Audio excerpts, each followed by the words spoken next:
Hello friends, ಇವತ್ತಿನ topic ಬಂದು ಸೀತಾಫಲ ಹಣ್ಣಿನ ಬಗ್ಗೆ ತಿಳ್ಕೊಂಡು ಬರ್ರಿ. ಸೀತಾಫಲ ಹಣ್ಣು ಗಿಡದಿಂದ ಕೀಳಬೇಕಾದ್ರೆ ಈಗ ನಾ ಕಿತ್ತಿದ್ದೇನೆ ಆ ಥರ ಇರ್ಬೇಕು ರೀ.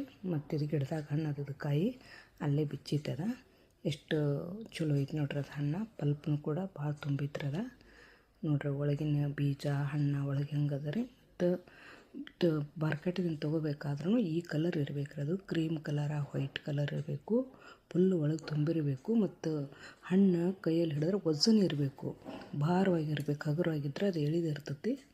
ಮತ್ತು ಈ ಥರ ಇರೋದ್ರಿಂದ ರುಚಿನೂ ಹೆಚ್ಚಾಗ್ತದೆ. ಮತ್ತು ಅದ್ರೊಳಗೆ ಪಲ್ಪ್ನೂ ಜಾಸ್ತಿ ಇರ್ತದೆ ರೀ. ನೀವು ಕ್ವಾಲಿಟಿ ಅದನ್ನು ನೋಡಿ ತೊಗೋಬೇಕು. ನೋಡಿರಿ, ಇದು ಒಂದು ಬೀಜ ತೆಗೆದು ತೋರಿಸ್ತೇನೆ. ಬೀಜ ಅಗ್ದಿ ಒಳಗೆ ಕರಿ ಇರಬೇಕು. ಅದು ಒಳ್ಳೆ ಕಾಯಿ ಹಣ್ಣು ಬಲತದ ಹಣ್ಣು ಇದ್ದಿತ್ತಂದ್ರೆ ಕರಿ ಬೀಜ ಇರ್ತಾವೆ. ಎಳಿವಿದ್ದು ಅಂದರೆ ಬಿಳಿವು ಇರ್ತಾವೆ. ಮತ್ತು ಇದು ಹಣ್ಣು ಹಸಿರು ಇತ್ತಂದ್ರೆ ಇದು ನೋಡ್ರಿ, ಇದು ಹಸಿರು ಐತ್ರಿ. ಇದೇನು ಬಂದಿಲ್ಲ, ಇದು ಪಾಡಿಗೆ ಹಣ್ಣಾಗಿಲ್ಲ. ಅದು ಸ್ವಲ್ಪ ಒಂದು ಕಡೆ ಅಷ್ಟೇ ಬಂದದ. ಇಂಥವು ಹಣ್ಣು ಕೀಳಬಾರ್ದು ಗಿಡದಿಂದ, ಅದರ ಮಾರ್ಕೆಟಿನಿಂದ ತರಬಾರ್ದು. ಅಗದಿ ನೋಡಿರಿ, ಈ ಕಲರ್ ಅಗದಿ ಒಳ್ಳೆ ಈ ಕಲರ್ ಇದ್ದರೆ ಅಷ್ಟೇ ನೀವು ಮಾರ್ಕೆಟಿನಿಂದ ತೊಗೋಬೇಕು. ಗಿಡದಿಂದ ಕೀಳಬೇಕು. ಇವು ನಮ್ಮ ಸ್ವಂತ ತೋಟದಲ್ಲಿ ಇವು ಹಣ್ಣು. ಇವು ತಿನ್ನಲಿಕ್ಕೂ ಭಾಳ ದಿವಸ ಈ ಹಣ್ಣು ಇರೋದರಿಂದ, ಇಂಥ ಹಣ್ಣು ಇರೋದ್ರಿಂದ ರುಚಿನೂ ಇರ್ತದೆ ರೀ. ಮತ್ತು ಒಳಗಿಂದ ಪಲ್ಪ್ನೂ ಹೆಚ್ಚಿರ್ತದೆ ರೀ. ಇದು ನೋಡಿರಿ ಯಾವ ಥರ ಅದ ರೀ. ಕ್ರೀಮ ಅಂದರೆ ಎಲ್ಲೋ ಕ್ರೀಮ್ ಇದ್ದಂಗೆ ಐತ್ರಿ ಅದು.